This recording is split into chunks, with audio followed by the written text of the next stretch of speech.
Welcome to Out of My Mouth, the program where raw thoughts meet unfiltered conversations. Join us as we dive into the depths of human experience, where we share stories, perspectives, and insights that just might challenge the status quo. Get ready to laugh, cry, and ponder the world around you like never before. This is Out of My Mouth.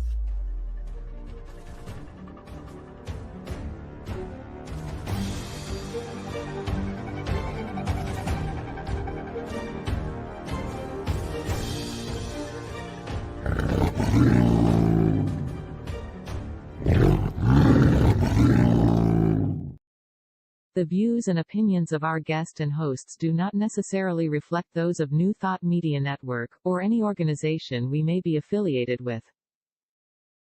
Here at New Thought Media Network, we welcome freedom of speech and courageous conversations. There are many topics that can be difficult to navigate. Challenging the status quo and engaging in lively debate is important to expanding our understanding of one another, and life in general. Creating a peaceful world doesn't happen because no one disagrees, it happens from a willingness to understanding one another. In our programming, we strive to expand consciousness and assist people in creating remarkable lives. Your comments are welcome at info@ntmedia.org. Good afternoon and welcome to Out of My Mouth. I'm Barbara Jean. And I'm Cheryl Rogers. And I'm Barb Dupuy. And let us begin with our land acknowledgement. As we gather today, we acknowledge that I am currently standing on the historical land of the Wendat people, and more recently that of the Mississaugas and the Haudenosaunee nations. And it's now home to many diverse First Nation, Métis, and Inuit people from across Turtle Island. May we walk alongside our Indigenous family, recognizing our shared stewardship of the earth. Let us carry forward the spirit of unity, understanding, and resilience that we've been reminded of through our reflections. Let us hold in our hearts the intention to learn, to support, and to advocate for justice and sovereignty for us all. In doing so, we acknowledge our interconnectedness and the strength that comes from standing together in truth, respect, and love.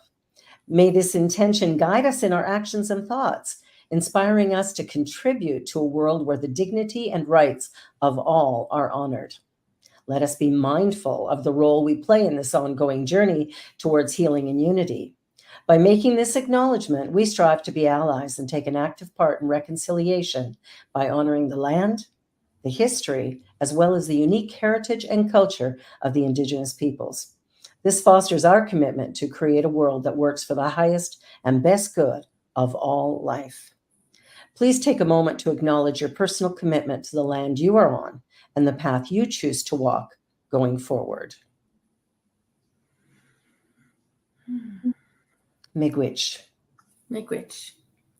And it's my honor and privilege to welcome back Samuel Lopez, or Samantha. And they are a two-spirited man from El Salvador and grew up in the midst of the Civil War at the time of the Reagan administration. He has lived in a number of cities, and he studied theology before joining the International Development Studies program at the University of Toronto. Samantha learned about social justice from personal experience and knows about community devastation from an early age. Their films document stories of people he has met through his commitment to activism. He is the founder of the Latino group Hola, a founding member of the HIV prevention program at the Center for Spanish-Speaking Peoples, and Latinos Positivos. And Sam can tell us more about all those. I also believe Sam is coming to us from the territory of the Mississaugas, and invite him if he would like to honor his land too. So welcome, welcome, welcome. Samuel, Samantha, Sam, there, he, her. I used all of them. Is that okay? That is okay. And it's actually more than okay. I am learning my language, which is Nahuatl, and for the third person of the singular, we only have one pronoun. So when you're referring to someone, it doesn't matter, right? We don't have a pronoun for him or for her or for it. We only Okay. have one, like we do in English, they. They is for everyone, right? Yes. So it's interesting because I just started learning the language, and I'm getting there. I know how to say hello, how are you, and where you from, and things like that. That's So it's coming fabulous. all out of my mouth. I love it. I love it. Now, that's a language that just about went obsolete. Yes, there was a genocide that happened in 1932. There were we still don't know exactly the numbers, but it is estimated that at least 30,000 people were killed in 72 hours. And the persecution was towards indigenous and peasants coming from the government. And so, grandma, my paternal grandmother, is from the Nonualco nation, and she walked away from her community with whatever amount of money she had in her hands, went to the city, bought a lot by the sewage, and so that one day I could tell you this story so that she wouldn't die. Wow. Yeah.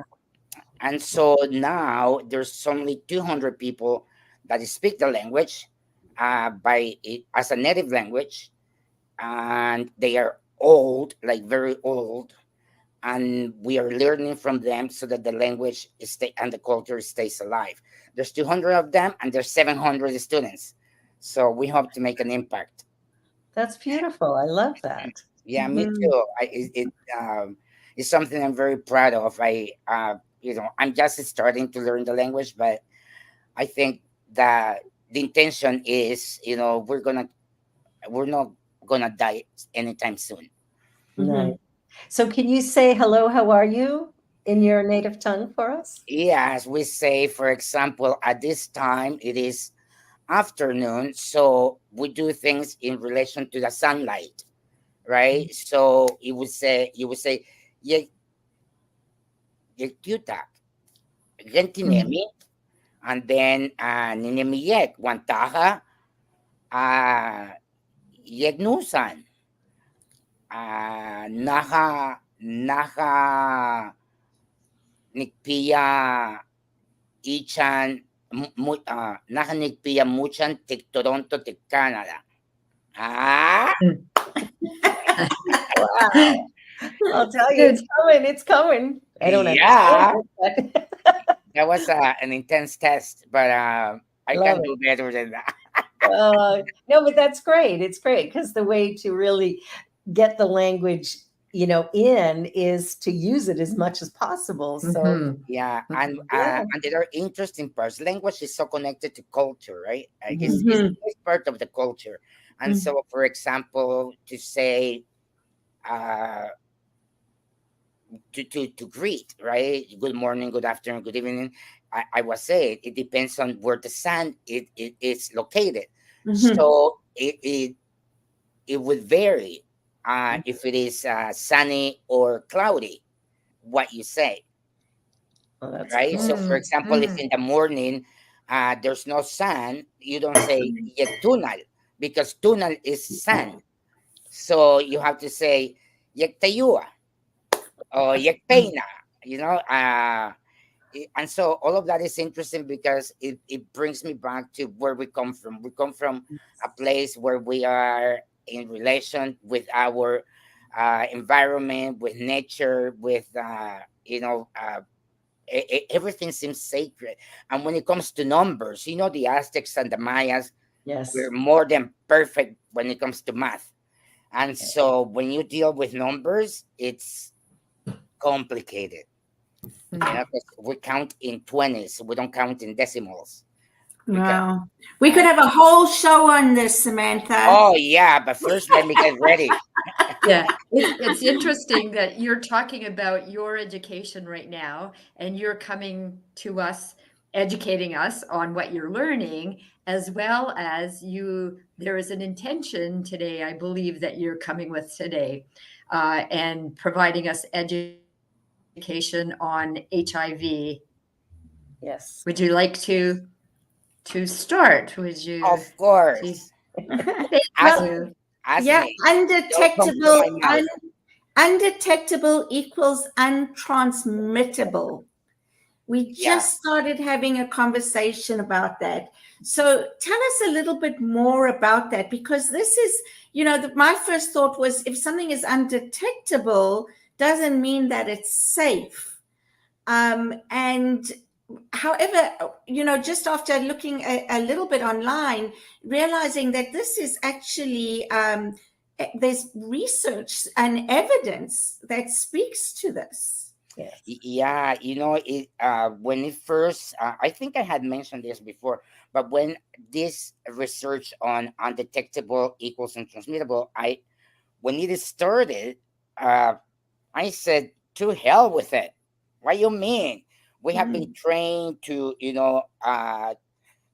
have HIV, you are a weapon, you are a criminal, unless we prove that you have protected the life of the other, Mm-hmm. right? And for the longest time, it wasn't necessarily based on the person that has the virus. It was, being treated as a criminal, and to avoid that, so we learn to have sex. Then we learn that we're not doing it correct, and that's why we have HIV. Then,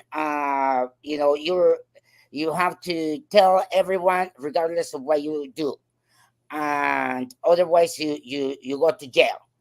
And now it's like you can't pass it to anyone else.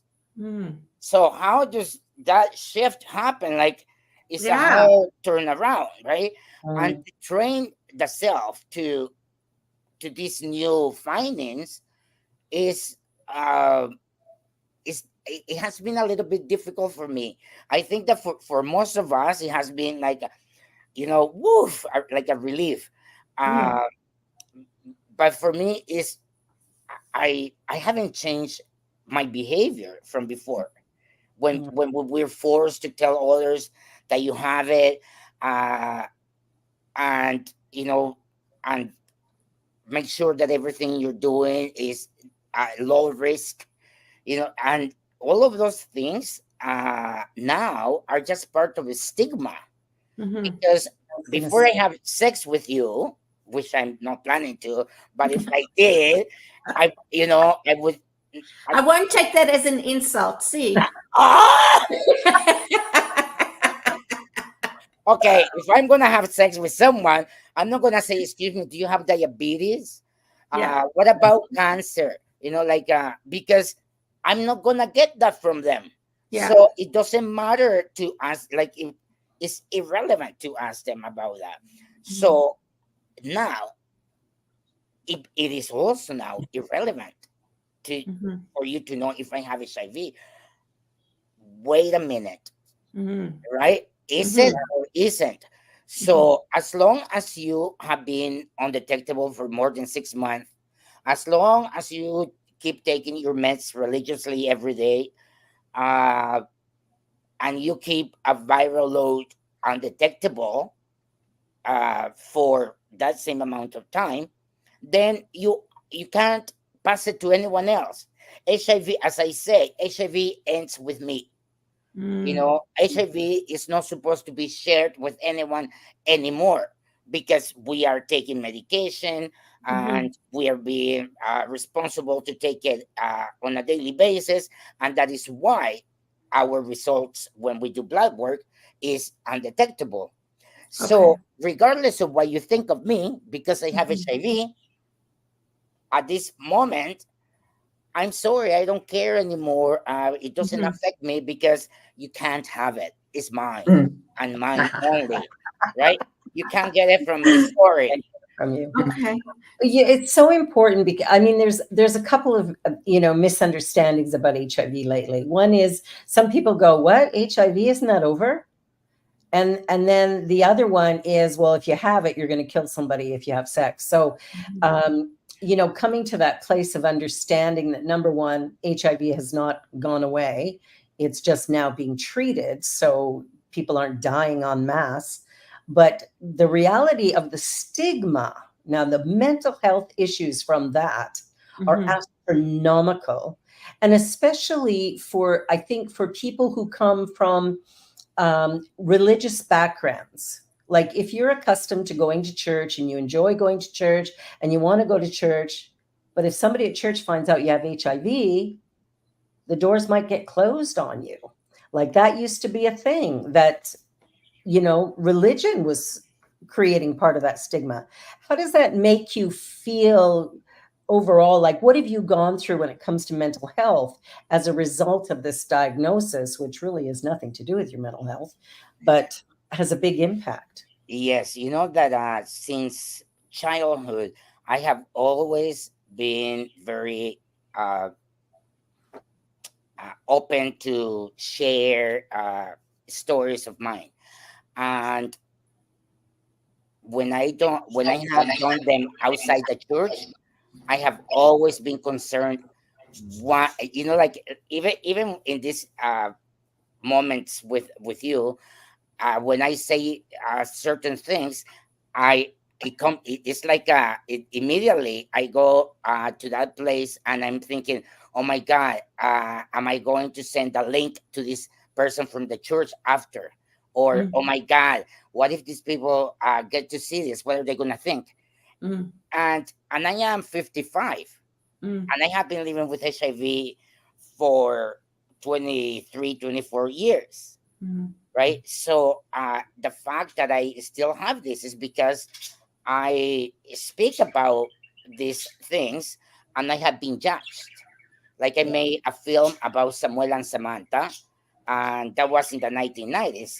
It was the first film I ever made, and it had a good impact in community because it was about how the gay community in Toronto was coming together. And then Dad found out that I had made that film and he wasn't supportive of it. I stopped making films for 10 years. Right? So it's a shame because I did it out of respect to him. And he never really got to realize that I had stopped making films because he didn't like it. So my achievements in filmmaking, for example, are I don't celebrate them with family. It's not family that gives me the you got recognition for that film. And most of my films are about HIV, about two spirits. And there was an interview I did for Latinos Positivos with 6 of their members. It's called Our Faces, Our Stories. And there was a woman there that this statement doesn't appear in the film, but she said that at one point, looking for help when she tested positive to HIV, she went to the church and seek help, like to feel better and support. And she went, hello, my name is Marisol and I have HIV. And it's like she's waiting to receive what church is made for, right? To be compassionate, to be caring, to be loving, and to not judge, but to be supportive. And instead, she was rejected, stigmatized, and treated badly. So while she was genuinely looking for God, God's acceptance of her as she is, the people of God were not accepting her. And so she just went without that spiritual support. And so similar stories have happened to me, Yeah. right? And so I now in no particular circle, because here someone said this and there they didn't like that. And the thing is, all of these things that people don't like, or let's say don't like about me, is me, is part of me. Mm. Or if you don't like me because I insulted you, I could still also apologize and Right. we'll move on. But Mhm. it's beyond that. It's like not accepting Sam as he is. Yeah. And so Sam is not changing. I'm not transforming uh, Sam into what pleases you. I Mm. am who I am, and I want people like me to be to feel comfortable in being themselves. Mhm. Right? I have contributed to society in many ways that Mhm. are positive, and I should be happy that I have, Mhm. and not be focused on the rejections that I have experienced. But the truth is, humans would uh, oftentimes get stuck on that rejection or Mhm. that Mm. moment of blockage to continue.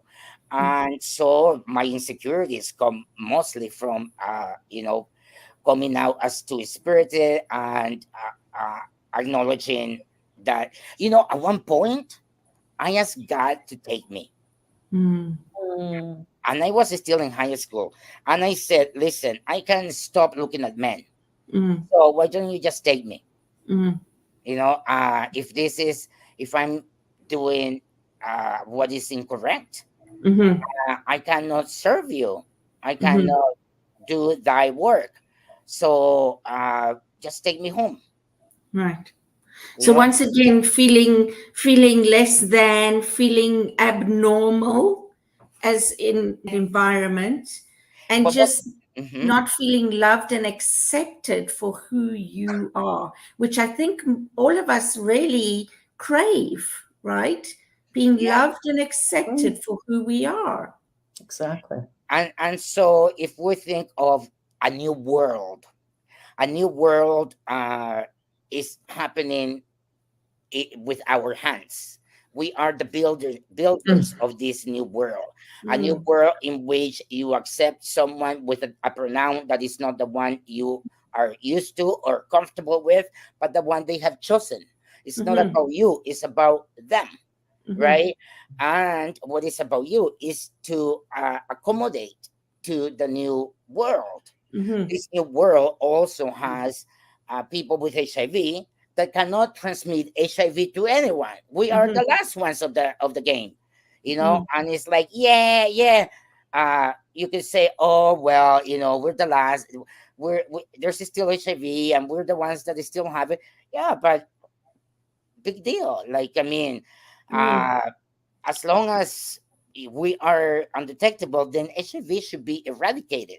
So when you have the United Nations or any other identities saying, we have this campaign of 90, 90, 90 or 95, 95, 95, they're talking about who is going to be left behind, which is going to be 5 or 10%.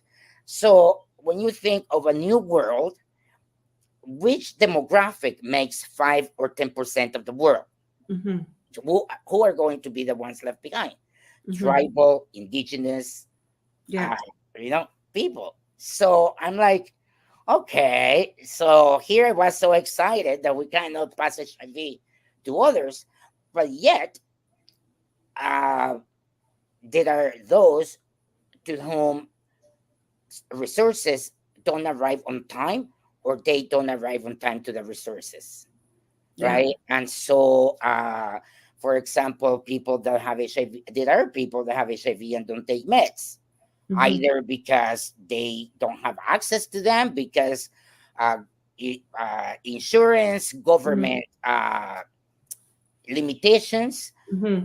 to medicate everyone, or because of whatever circumstances, Mhm. and they would still be having sex, and they could be trying to be as safe as they want, but they could be transmissible, right? Right. Yeah. And so the new diagnosed people come from probably someone who didn't know that they had HIV and Mhm. transmitted it to someone else, Mm. because there are people that don't know that they have it. And that's how it started in the first place, Well, right? yeah, Mhm. yeah. And so, Mhm. and in the first place, there was also trust that, Mm. you know, if you have it, you're gonna tell me, look how handsome that guy is. He's not like, he's not going to do this without telling me. Mhm. And but in the meantime, it's all in the head. There's no communication. People are high, and they just wanna have sex, Mhm. and then, you know, things happen, and Mm. happen different than how you expected it. It's like drugs. You wanna get high, but instead you die. Mm. Why? Because what they sold you is not what you wanted, Mhm. right? Yeah. And so you end up dead. So we can sell ideas, we can sell philosophy, right? We can Mhm. sell trust, you know, Mhm. and you know, in reality, it's very common, mostly in Canada. We first trust, we question after the fact, Mhm. right? But the first thing is you trust. I Mm. trust, you Mm. know, if I if I tell 12 people in a swimming pool, get out of the pool now, they probably immediately will trust and just get out. Mm. Yeah. And they will ask me after, Mm. right? Wow. Mhm. So when you think of it, how do you get 12 people out of a pool? Just tell Mm. them. Mhm. Just tell them. That's Because the you convenient make way. first trust that you should, right? Mhm. And you will wonder after why. So that's what happened to me when I was learning about U equals U. I didn't want to believe, and eventually I informed myself enough to say, okay, it is true. uh, Mm. and if I'm not going to change the behavior from before, at least mentally I could live without giving too much attention on how I'm going to be perceived, how others will receive the information.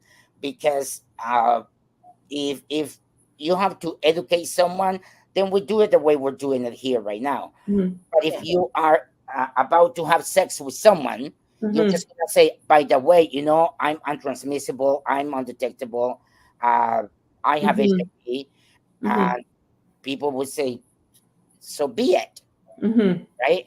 Mhm. Um, or maybe not, depending how Mhm. informed they are. And what has happened is that when HIV came about, we told the world, oh my God, there's this new thing, there's this virus around, be careful. If you do drugs, if you are on the streets, if you are black, if you are a gay man, you know, this is the gay Mm. disease and all of that. Mm. But then, and then we educated people how to prevent it, but we have not educated people about the stigma of now Yeah. things have changed, science has improved, and you cannot transmit HIV. So those Right. people that you hated before, stop hating them. Yeah. Go have sex with them. Fuck someone with HIV is what I say. That's a new slogan, right? Well, literally, seriously, don't say no. Well, on that note, let's just take a quick little commercial break. This Sorry. feels like the perfect moment. You're watching Out of My Mouth and our wonderful guest, Samuel Lopez or Samantha. And we are so delighted to have her, him, they here today. And don't go away. We'll be right back with more Out of My Mouth. Please help us say thank you to our organizational sponsors, including the Hepperlin Foundation, Affiliated New Thought Network, International New Thought Alliance, Science of Mind Archives and Library Foundation, Center for Spiritual Living Denver, Center for Spiritual Living Midtown, New Thought Philadelphia, Planned Happiness Institute, Summit Center for Spiritual Living, One Heart Retreats, Center for Spiritual Living on the Lake, Unity Spiritual Center, Kitchener, Om Center for Spiritual Living, La Mesa, Satya Center, Center for Spiritual Living, North Jersey, Unity of Savannah, and Center for Spiritual Living, Seattle, as well as all of our individual donors. Thank you for making New Thought Media Network a place to be. Please come be you. And remember, like, share, and subscribe. New Thought Media Network, positively inspiring.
And we're back.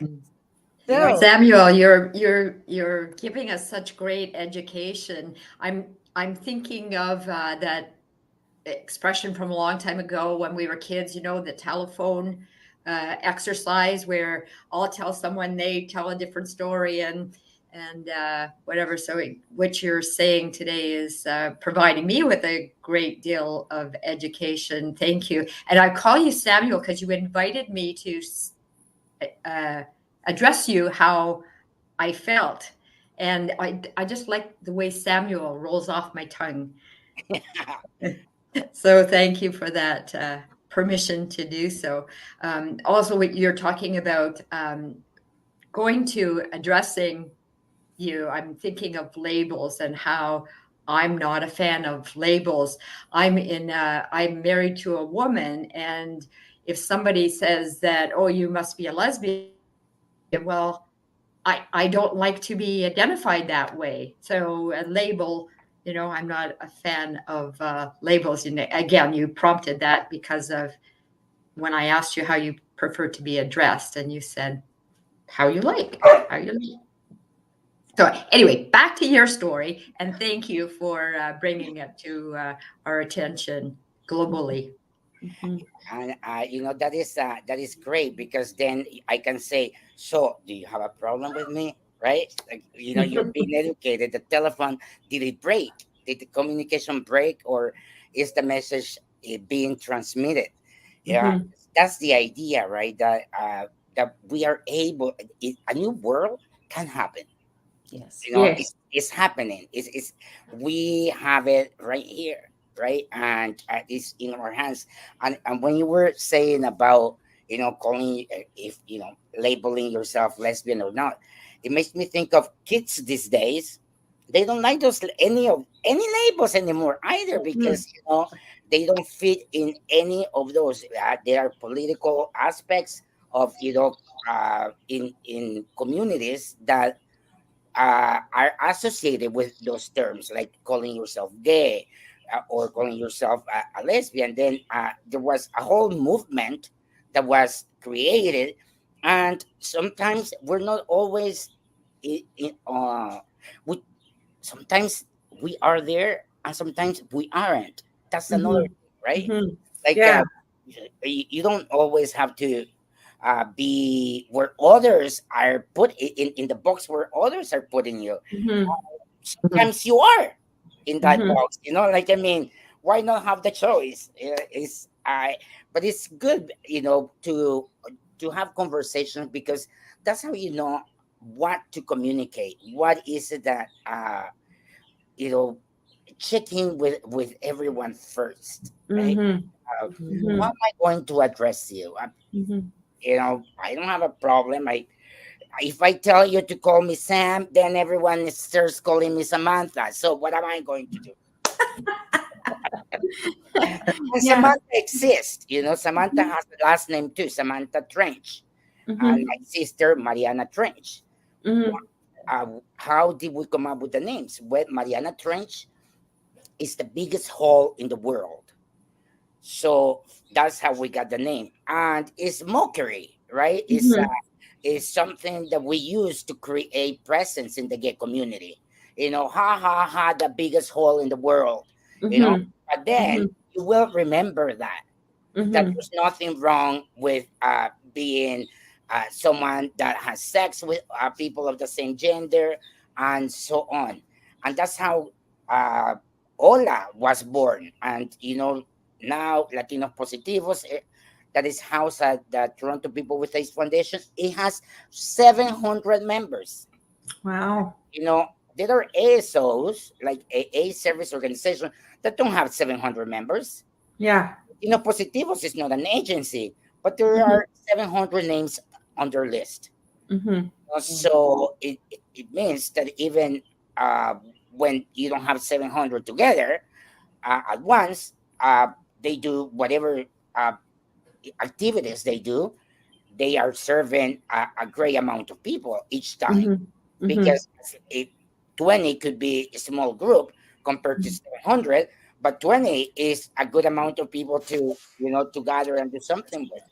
So yeah, and thank you for acknowledging Samuel.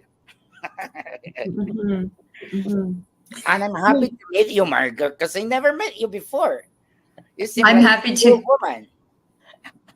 I'm happy to have met you, to be meeting you too. I think every time we would get together, we would be meeting each other again.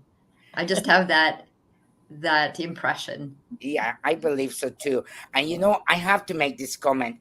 The hand that Cheryl has, The hair? the hand, The hand. Oh, the hand? Oh, and the seat? Yeah. it's a seat. Yeah.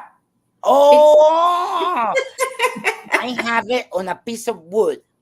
Okay, And beautiful. it's only this big. It's not a chair, but it's that what I like of it, and that's why I bring it up, is that the what it says is like, come, right? It's open. Sit here. Yeah. Like, let's do it together, right? And it's welcoming, right? It's calling you.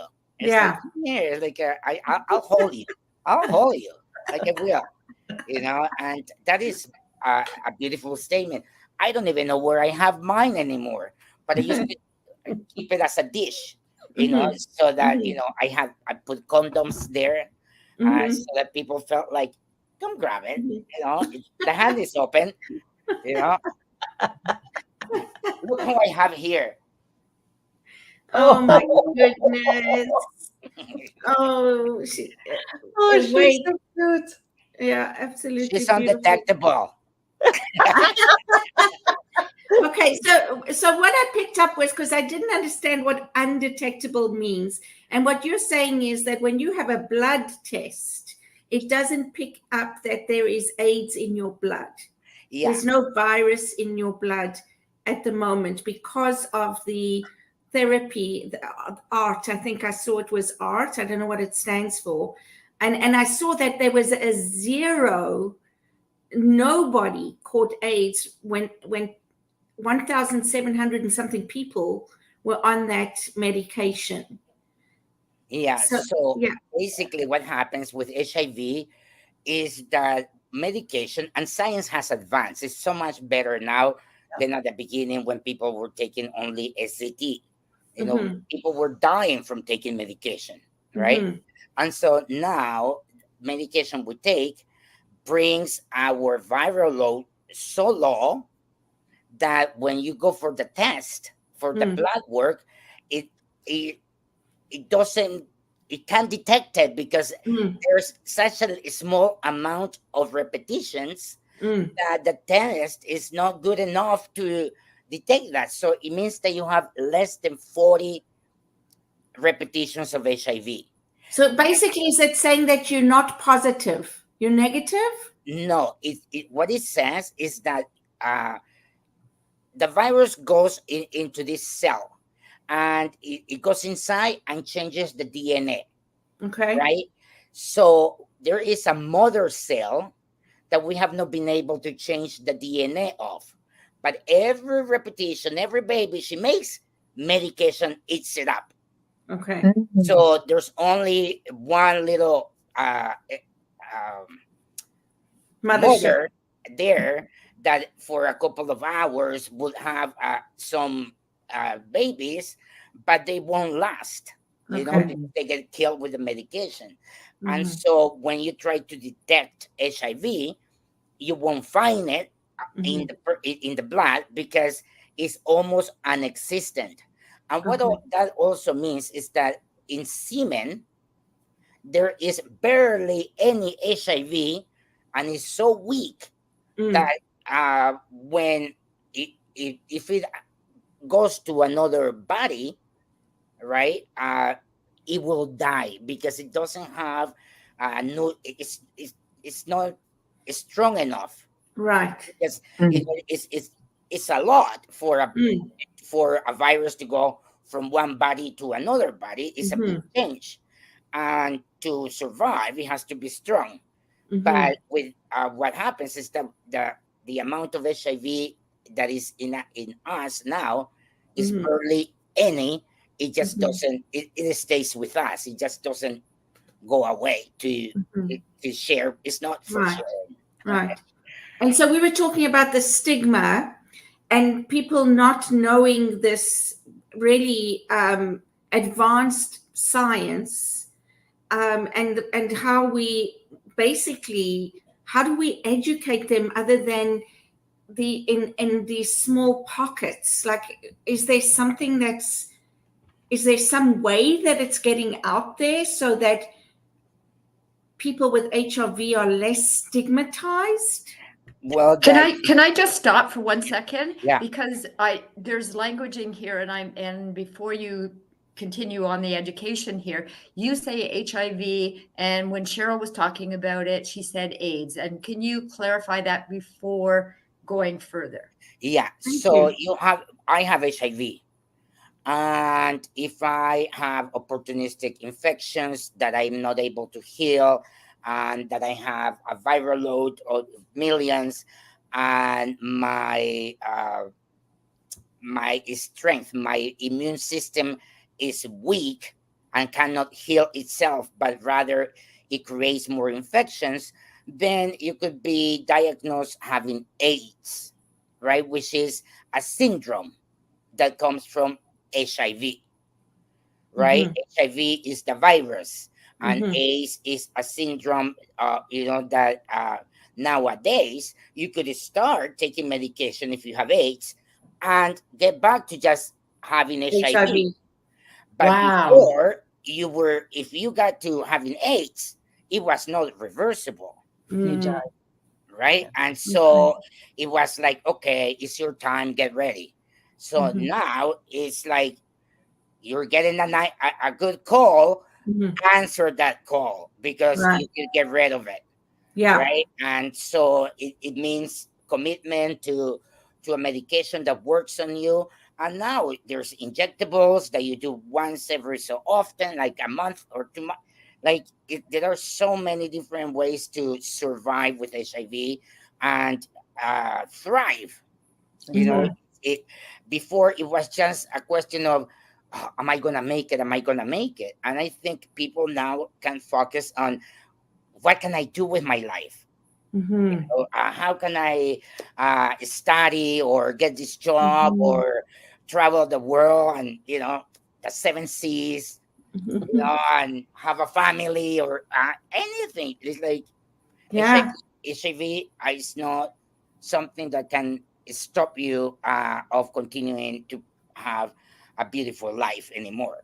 And so the difference is that if you get to AIDS, you could and will die of it if you do nothing about it, Okay. right?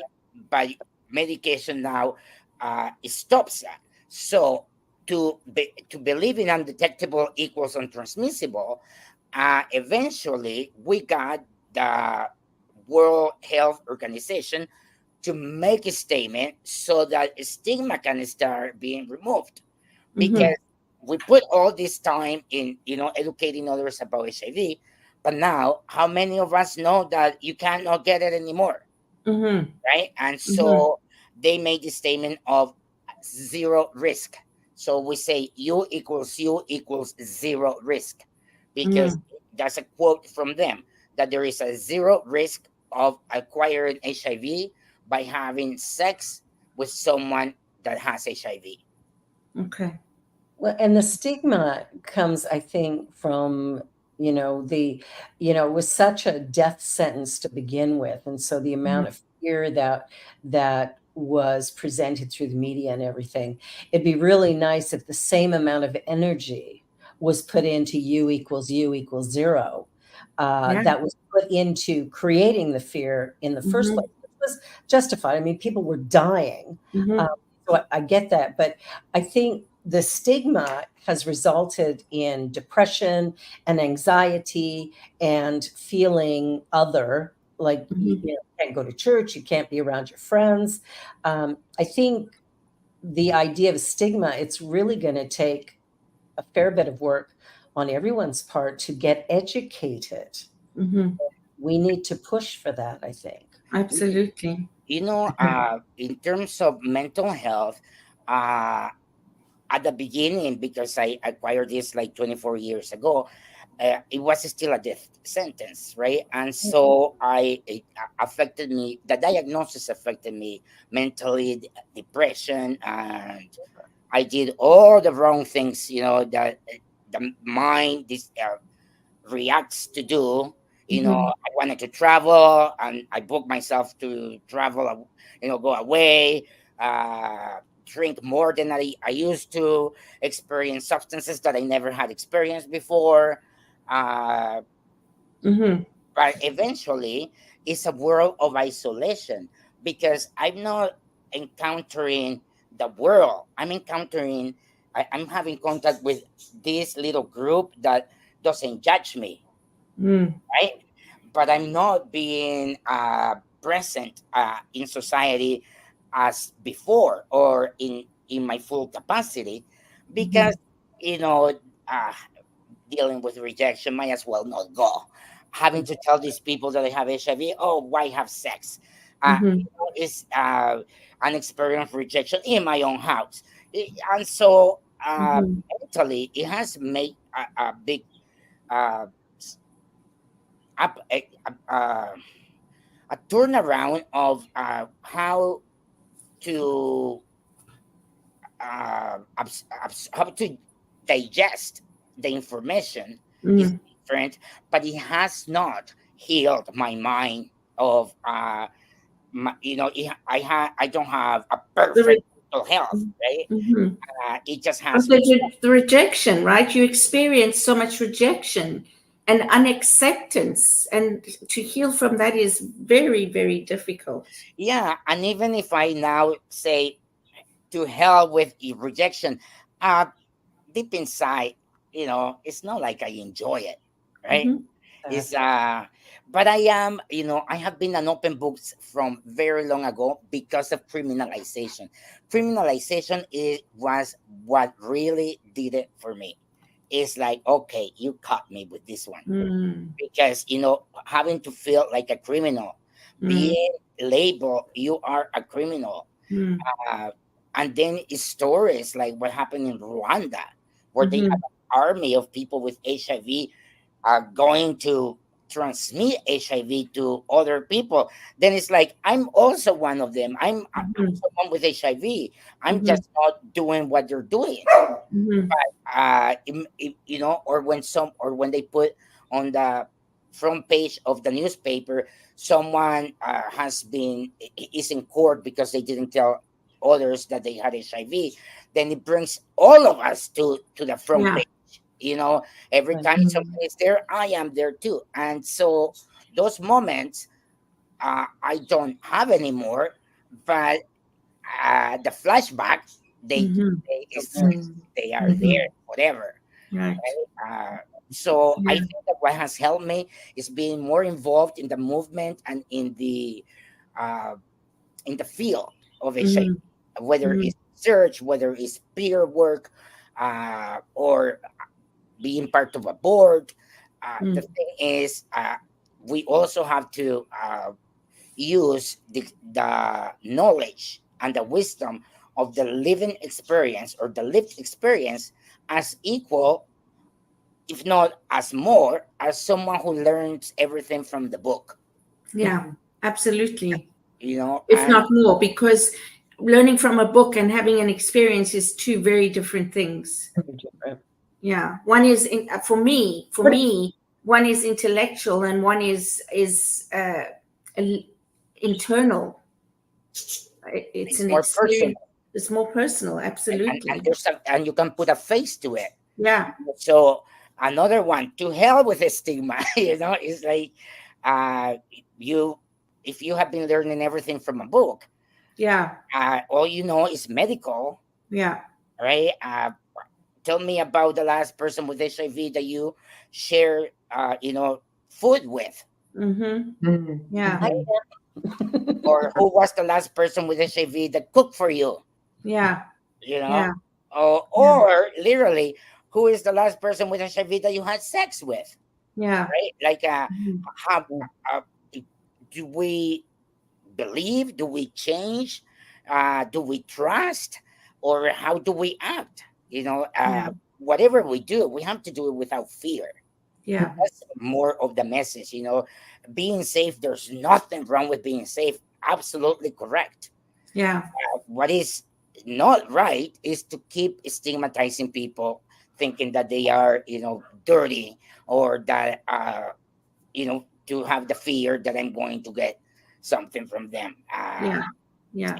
And because one person did something this way doesn't mean that everybody who has HIV is going to behave the same way. That's And the problem. Yeah, that's the this, problem we had with what this example of the front page of a newspaper, yeah. right? The Toronto Sun would Yeah. have the face of the person that is going to jail, Yeah. and it's like, okay, now, you are labeling all of us, Yeah. Yeah. and by all means, it is a tool that you could use. It can be. It can Yes, be. it can be a tool. Yeah. It could be a gun. There are many things you can do with it. Yeah. But those of us who have HIV and live here, we are, we have, doctors. We have places to check where we are at, and people in reality don't volunteer to transmit HIV. Of No. course. You know, Yeah. people Yeah. don't want to give you HIV. Like, Yeah. I don't want you to have what I have. It's mine.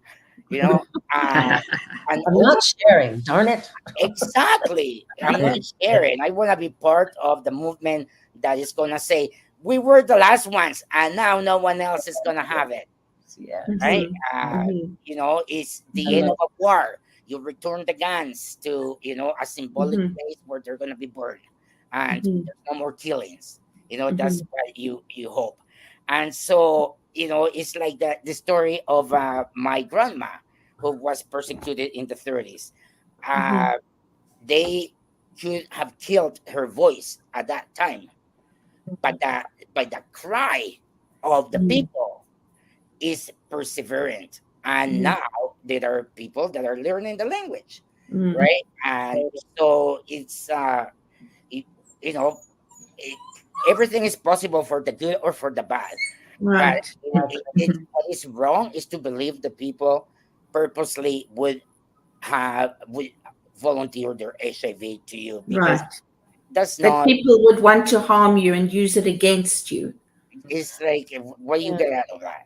Yeah. Well, it's interesting in our society, we tend to, there is a lot of focus on, there's bad people and there's evil things going on, but the truth of the matter is the majority of people at their core are good. People don't go out of their way just to harm someone for the sake of it. Is there somebody out there who would do that? Yeah, but not the majority. But the way this has been, blown up has created a whole thing where if a person has HIV, then automatically they're a criminal. And I think that is such a horrible way of sort of whitewashing an entire group of people. And it's no business what your health status is. That should be up to you. So all of this is such a, we need to promote. Yeah. And there's more than 60,000 people in Canada. Yeah. Right. So it's a large number of people that you would want to avoid if that's what's going to happen. Recently, someone here downtown Toronto said to me, I hate fights. I hate them. And I'm like, man, you have to move out of town. Because we're not going away. Left. Sorry? We have 4 minutes. Yeah. Sam, what do you want people to take away from this interview? I want them to think of the words of Mark. You know, it is important to acknowledge people not by their labels, but by the substance of their character, right? It is important for others to go if they have to go the extra mile, do it, but to allow ourselves to first see how is it that I end up being connected with this other person. There's gotta be a good reason why, rather than live on this judgment of the other. And of course, the world is killing itself one to the other between cousins and brothers. The rest of us who are not holding those guns, we can work, contribute to have peaceful ways of meeting and enjoy encounters. I have no reason why to hate. If I don't like what you are or you say, move out of town, I said to that person. But you say, we're not going away. We're here to stay. We're here. And so I hope we have a good Pride because it's coming up. Yes, it is. There's so many other activities that are happening that are very interesting. I just joined a research group with Metropolitan University. I'm very excited about life, and I want everyone to be excited. Enjoy life. There's so much good in it that, at the moment that your brain starts lacking serotonin, try to think, oh my God, I am awake, I am here, and there's going to be a reason why. No one said it was going to be easy. It's just worth it. It is worth it. Thank you. Beautiful. Mark, do you have a final thought?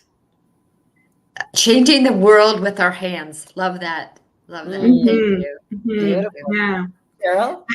For me, I think, if we could just be more curious and willing to learn and open-hearted rather than being judgmental and so negative. Just move from that negativity and judgment to curious and wanting to learn more. Oh, when you're feeling curious, call me. Way to go, Sam. Well, thank you, Samuel. I love you, and I'm so grateful you were here. Mark and Cheryl, my beloved sisters, I'm so grateful to be back after missing while I was sick. And for all of you watching, hey, don't miss every episode, because man, what comes out of our mouth is worth hearing. Anyway, have a great week, everybody. You're watching Out of My Mouth on the New Thought Media Network. See you again next time. Bye for now. Bye. On behalf of everyone at New Thought Media Network, thank you for being a member of our virtual family. Your financial contributions help share the New Thought message with people from around the world. Please visit and contribute at www.ntmedia.org/donate. New Thought Media Network. Come be you. And please like, share, and subscribe. Until next time, peace and blessings.